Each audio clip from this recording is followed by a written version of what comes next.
Hey everybody, welcome back to Disturbing Creations DIY. I'm Damien, your host, and if this is your first time here, we're doing some crazy stuff. Now, on this channel, we do a lot of do-it-yourself work. I separated this channel from the first channel I ever made, which was my auto channel, which finally got monetized. So thanks to you viewers out there. If you like auto stuff, click down below in the links and find Disturbing Creations Auto, and you can learn all kind of mechanics.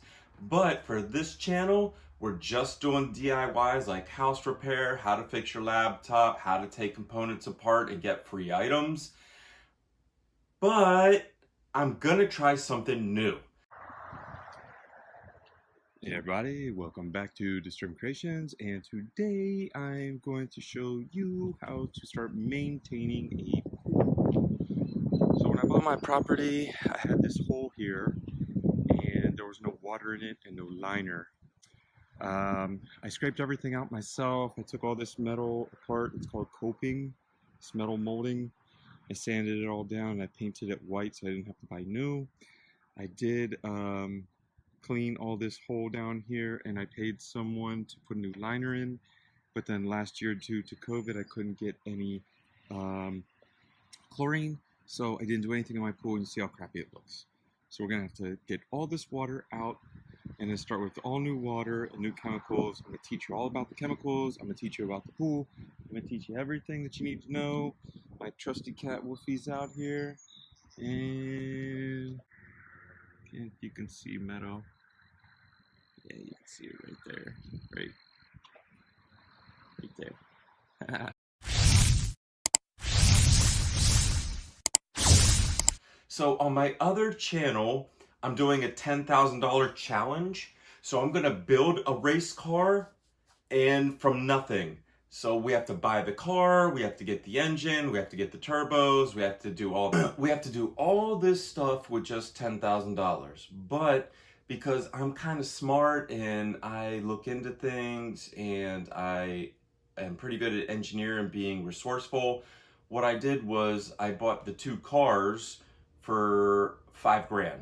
So I got the race car for $3,250 and I got the other car for $1,000. So we were at $4,250. I gave, I had to pay tolls and travel and gas, and had to have another guy go with me all the way to Baltimore, like 2.5 hours away to get the race car since we got it so cheap. So let's say $4,500. So out of that $4,500, I have the race car.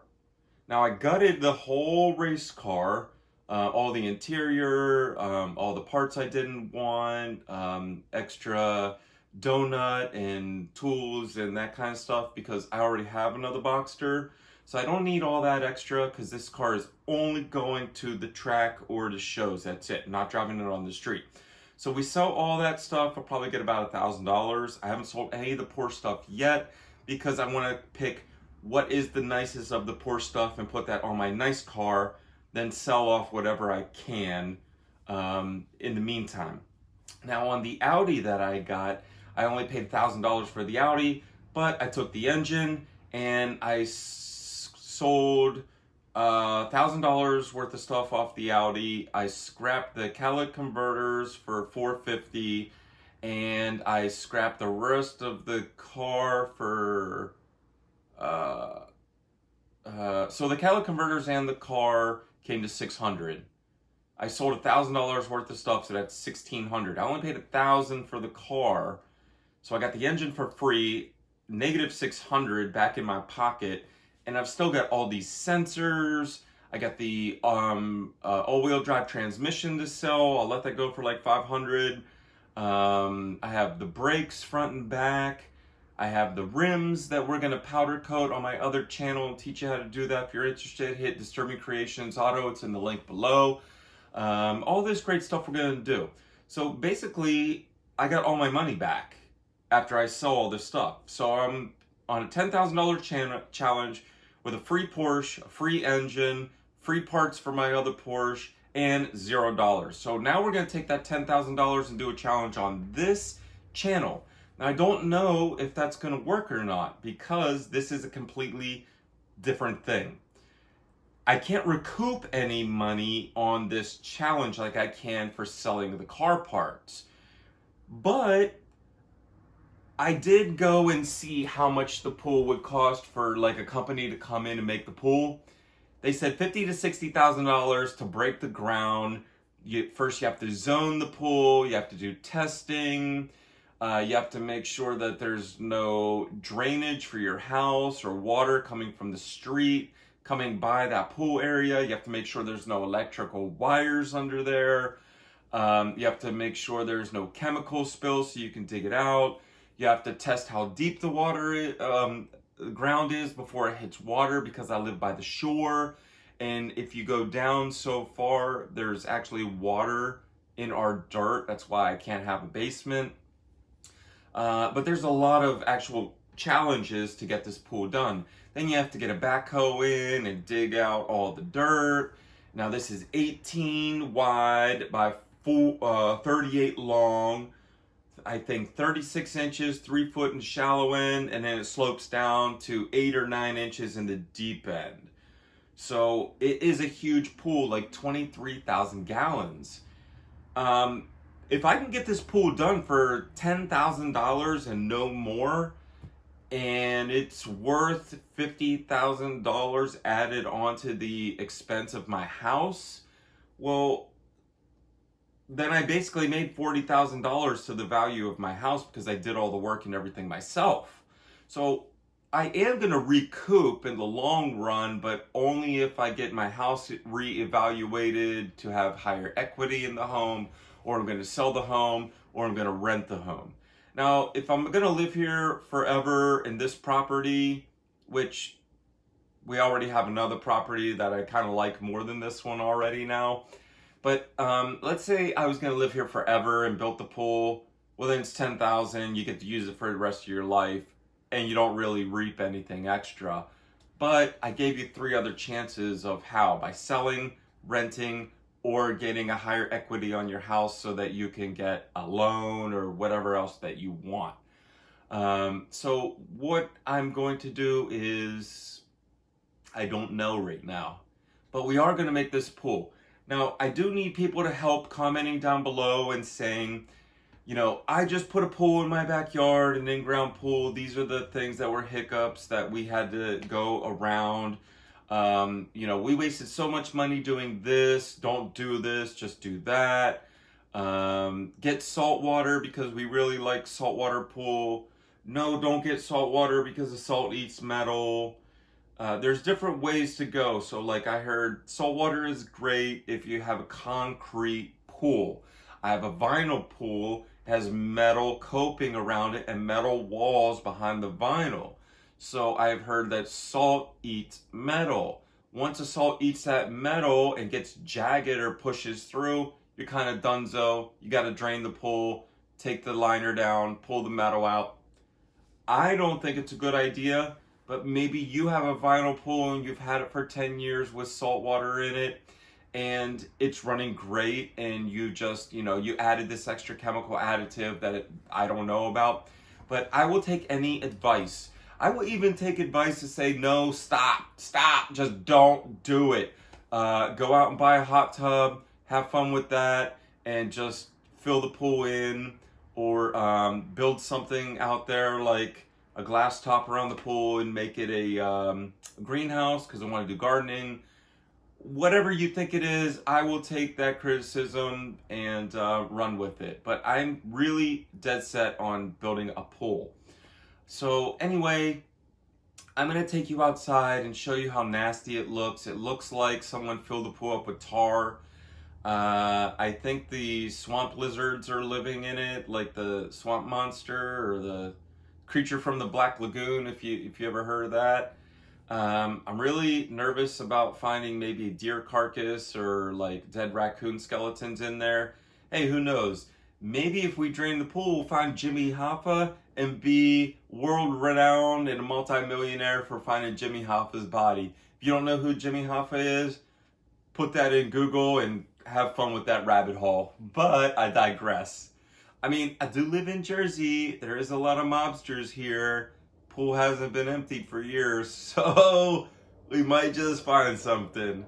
I don't know. Anyway, I am gonna go ahead and take the initial video of me pointing some stuff out that I've done and not done yet. This is just basically the break you in video to show you what we're doing.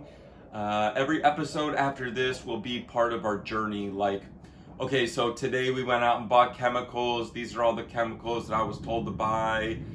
Do you like this chemical brand? Should I not get this? Should I add this chemical? Should I not add this chemical? Does this chemical good for vinyl pools? Not for vinyl. In-ground pools versus out-ground pools, pumps, filters. I have to learn it all. So the best thing you could do is watch all this series called The Pool, and you will be able to figure out, hey, I saw this guy, he spent all this money, he bought this stuff, it didn't work, he had to change it. I'm not gonna deal with that because I saw that it didn't work. So we're gonna just jump to the episode 3 because this is the stuff that he did that did work.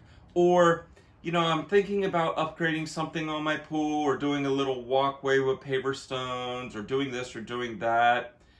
I'm gonna watch this video. Wow, it worked out really good for them. They did it themselves. They didn't pay a company. They saved thousands of dollars. I'm gonna try that as well. If you try anything that we've done, please leave a comment down below. I will get a hold of you personally in the DM comment section down below. I love to talk to people, or one of my crew will get back to you. And let's work it out. You know, give me advice. I'll give you advice. Ask me any questions. If I skip something and I don't do it on the video, hey, ask me, and maybe I'll take that part apart. Like the thing on top of the sand filter, the diverter valve, I had to take that apart, but I didn't video it. But once I put it back together and cleaned it and got the new gasket, oh my God, it worked like brand new. When I was trying to use it, it was like, it had so much sand in the gasket. Someone would have just threw this thing away and went out and spent like $200 on another diverter head. I think we spent 15 bucks on a new gasket, and I watched a video and I did it myself, and it was great. But if you want me to make a video of how to take the diverter apart, I have an extra one. I can rebuild that one and either sell it or keep it for ours for the next few years, you know, that we need to build another one. So let's work it out, help each other, and I've talked so much. Let's get out there to this swamp before we turn it into a pool so you can see what we're doing. So you can either say, yeah, good job, man, way to go, I'm gonna watch you, I'm gonna subscribe, we're gonna take this journey together, I'm gonna help you out, I'm gonna go ahead and comment and tell you what to do. Or just say, hey, you're never gonna do this, it's never gonna work, it's too much, 10,000's not enough. But you're gonna have to subscribe and keep watching my pool videos to either watch me fail or watch me make you. So, I had to dig and troughs all the way around, all the way over past that metal cement pad right there, and put all these new holes in, new skimmer, and you see that there was no grass. This old wooden deck came all the way to the house here, and I cut this much away. Now we're gonna keep cutting this out. We're gonna knock this piece down, and we're gonna turn this pool into a very bougie backyard for less than $10,000 by doing it ourselves. So we're gonna do a pool challenge. So right now, just for the liner, whatever I paid for sandpaper, paint, and everything else, chemicals that I bought at first, which I'm almost down to zero, I'm at about $6,000. I made this little shed over here, this makeshift shed, it's broken now, but it's got my DE filter and my brand new pump, so that came with the costs. All the plumbing came with the cost. I did most of it myself, you know. And what we're going to do today is I have to get all these weeds out of here. So today I'm going to start ripping up all of this leaf and weeds all the way around, because we don't want to clean the pool water and then the leaf and everything just goes back in there and makes it a mess. So the very first thing we're going to do before we get the stuff out of the water is clean around. Because if we waste all day getting the stuff out of the water and the wind comes, then all this leaf and all this crap that's around here is just going to go back in. So today I'm just going to take my rake, a pair of gloves, and my trusty trash can, and we're going to fill the entire area up as many times as we can, and get all this down. And we're gonna try to fill this so we can make paper stones. So I bought 1,000 paper stones. I moved them into my backyard. And once we get this settled here, see, I started making a wall with just old wood that I found laying around this yard, the house I bought. And then any little broken pieces of stone like this, concrete, I put in there as well, because that will hold down the ground. That won't shift or erode, those pieces of concrete. Then as I bring it this way, you know, over, because it used to come and slant down really hard, but it doesn't do that anymore because I've been broadening it out, you know, it just came over and then went straight down and then over. We don't want to do that, it's dangerous. So we're going to broaden it out, and then I'm going to put all the, after we get rid of all this damage, we're going to put this roll stuff down that keeps the plants from coming up. So we're going to do all this in stages. So this is what the yard looks like right now. You know, I put a new fence up. That's great. That's a neighbor's fence. That's my privacy fence. I have to clean it. Got to get rid of the shed. We're going to whack all this today, and I'm going to show you what it looks like after. And this is stage number 1 of building a $10,000 pool. We're at $6,000 right now.